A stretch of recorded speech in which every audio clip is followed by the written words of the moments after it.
friends, thank you for joining us. I'm really excited today. We are watching the classic Best Picture winner, The Godfather.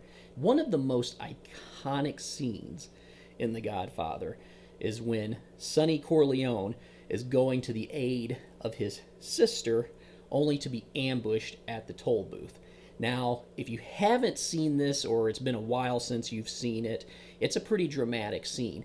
We didn't want to get into any copyright areas here, so we had an artist rendition done of the scene, and it really just captures the drama that unfolds there. The Godfather was the first piece of classic cinema that got me excited about finding movies that I'd never seen before. So it really opened up my eyes to the great films of years before I was around. So in honor of that, we're having Basil Hayden's. And the reason I'm picking Basil Hayden's today is because it was sort of my gateway bourbon. It was the first thing I really had neat that made me want to explore other bourbons that I had never tried before. It got me excited about wanting to find premiums out there, and that's something to still be celebrated. I may not drink it as much now as I used to, but always like to revisit a classic there. The nose of it is very rye forward, which makes sense. It's a higher rye bourbon. I actually get a little bit of leather notes on it, and actually some fresh apple on that as well.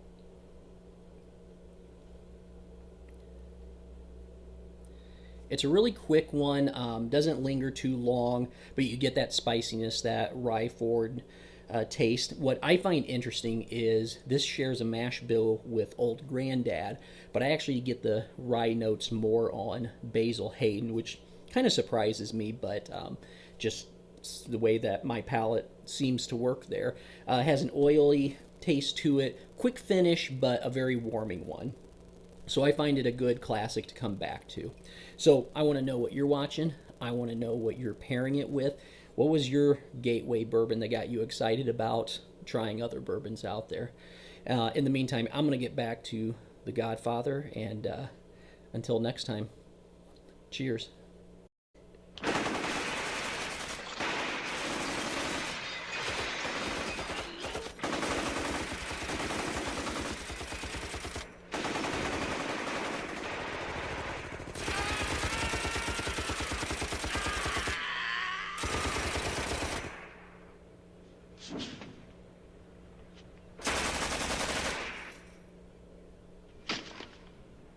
Now, actually, a lot of those bullet holes they'll just buff right out.